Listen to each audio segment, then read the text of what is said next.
Jadi kripto itu bergerak sebagai siklus ya. Layaknya semua market, pasti ada siklus yang kita bisa pelajari. Karena banyak orang yang bilang kripto itu korelasinya dikit sama aset kelas lain, tapi di sini gue akan buktikan bahwa itu bukan faktanya. Kenapa? Karena contohnya, kalau misalnya secara ekonomi melemah, orang spending lebih kecil, pasti uang yang digunakan untuk beli aset kelas yang resiko tinggi, apalagi seperti kripto, itu pasti jauh lebih sedikit.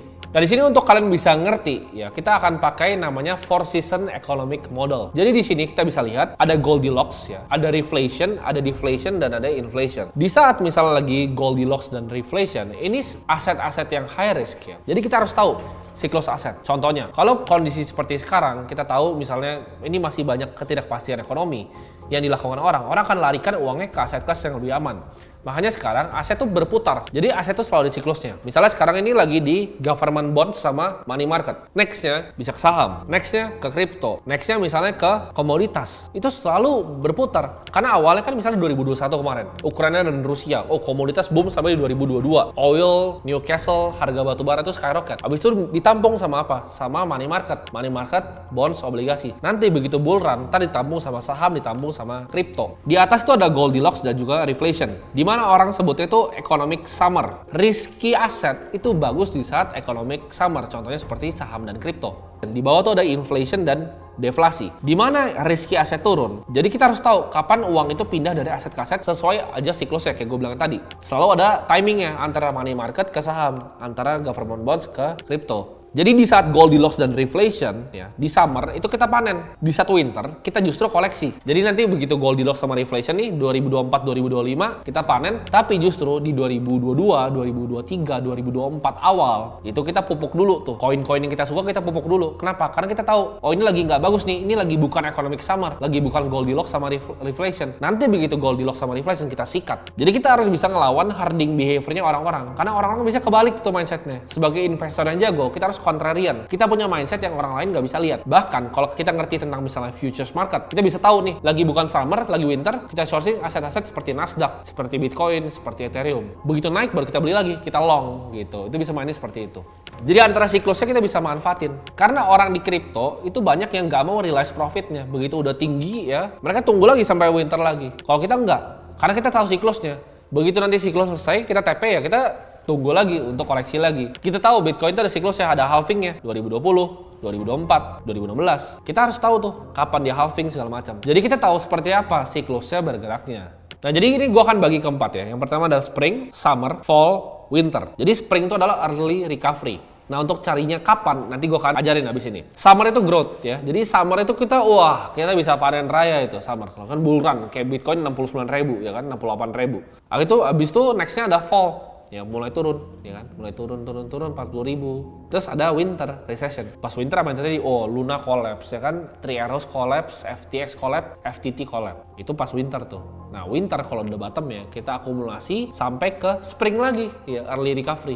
Jadi ini kayak ibaratnya kayak musim-musim. Kita harus tahu kita lagi di musim yang mana. Kalau sekarang mungkin jelas ya kita lagi di winter. Tapi setelah winter apa? Ada early recovery atau spring. Untuk ngerti market crypto as a whole, kita harus ngerti harga Bitcoin. Kenapa? Karena harga Bitcoin kayak gue bilang tadi itu adalah korelasi. Jadi ini pelajarannya saling nyambung ya. Jadi kalau kita ngerti cara Bitcoin bergerak, kita akan tahu kira-kira kripto bergerak kayak gimana. Karena Bitcoin kan sekarang baru turunnya mungkin 60-70%. Sedangkan kripto altcoin lain itu turun 90%. Jadi kalau Bitcoin turun, semuanya pasti turun. Bitcoin naik, semuanya pasti naik. Oke, jadi kita langsung praktek aja ya. Karena kan kita kalau mau analisa kripto, kita harus ngerti gimana caranya kita bisa analisa Bitcoin ya. Jadi di sini kita langsung akan analisa harga Bitcoin. Nah, di sini ya, mungkin kalian banyak nanya, lu kan investor kok kenapa lu lihat chart? Fungsi chart adalah untuk gue bisa memahami siklusnya. Jadi analisa teknikal yang gue pakai itu sedikit berbeda dengan sebagian besar orang. Tapi di akademi ini yang gue ajarin adalah apa yang gue praktekkan sendiri dan gimana caranya gue bisa ngelihat market kripto. Pertama kita lihat, kita akan buka dari daily candle-nya dulu. Kita perhatiin di sini. Bitcoin itu udah turun terus ya. Dari area bulan Juli ini. Dari Juni-Juli ini udah turun dari 31.000. Gue tuh biasa melihat opportunity beli itu di saat harga-harga justru cenderung lagi turun. Nah, kalau kita lihat nih di time frame daily ya, gue akan selalu cari namanya confirmation pattern break.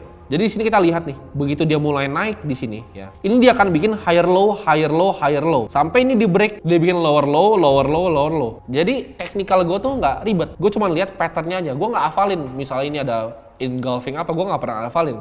Tapi gue cuma lihat kalau ada pattern break seperti ini. Itu bisa jadi konfirmasi kalau misalnya gue mau masuk di futures market atau enggak. Nah, tapi fungsi gue lihat ini adalah sekarang kita mau lihat the bigger picture, market cycle. Untuk kita bisa lihat market cycle, ya kita harus pakai time frame berbeda. Kita nggak bisa pakai time frame di daily. Untuk daily ini untuk apa? Untuk cari posisi entry yang bagus dalam waktu mungkin harian, mingguan, sampai bulanan. Untuk kita nge-swing trade. Jadi gue selalu bikin areanya aja gitu. Ini area supportnya di sini gitu kan. Ini resistance yang menurut gue harus di break nih. Ini harus di break untuk jadi nanti support selanjutnya. Tapi untuk kita ngeles secara lebih makro, gue akan suka masuk ke time frame weekly. Di sini baru kita akan belajar tentang namanya siklus halving ya, dan kapan Bitcoin naiknya. Gua akan pakai dua siklus sebelumnya untuk kita bisa kira-kira prediksi masa depan seperti apa. Nah, kita lihat di tahun 2014 ya. Ini gue tarik nih dari sini. Ini drawdown ke bottomnya itu ada sekitar 86%. Jadi 86% turunnya dari all time high ke low-nya di siklus 2014. Nah, di sini kita bisa lihat nih, berapa hari sih? 1190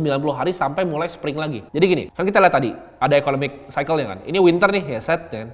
Winter berarti ini hampir setengahnya. Winternya itu sekitar 500-an hari. Begitu dia udah mulai naik ini 1190 hari. Sampai dia mulai ke spring. Ini summer nih, ya kan? Mulai lagi nanti dia akan winter lagi. Jadi gua kan summer, winter ya kan. Mulai summer, winter lagi. Nah, siklus selanjutnya kita lihat. Dia all time high, turun ke bawahnya itu 82%. Sebelumnya kan 86%, sekarang 82%. Mungkin kalian tanya, kapan recovery lagi? Kapan bottom lagi? Ini kan udah terbukti secara historical. Mark Twain bilang, history itu memang gak repeat itself, tapi history itu rhyme. Ya, jadi kita bisa belajar dari harga-harga historis sebelumnya. Nah, kita lihat di sini. Ini berapa lama nih ya jaraknya? Kita cari misalnya time range-nya nih. Day range-nya. Dari misalnya dia all time high ke dia mulai recovery, ini 560 hari ya siklus terakhir. Kalau sampai all time high-nya lagi kita tarik, ini sama nih, around 1000-an hari. Jadi dari all time high sebelumnya kena winter sampai all time high lagi 1176 hari. Kalau bisa kita lihat yang sama, dari sekarang nih, dari all time high-nya nih gue tarik nih, dari all time high-nya kita bikin 1057 hari aja. Itu kira-kira akan ada di September tahun 2024. Jadi nextnya kan mungkin ketemu bull run lagi, itu September 2024. Nah, sekarang itu kita masih di mana? Kita masih di Desember 2022. Apakah sekarang udah bottom? Nah, kita lihat nih, kita sama. Kan tadi kita lihat siklus yang di sini itu 86%. Di sini 82,45%. Nah, kita lihat nih.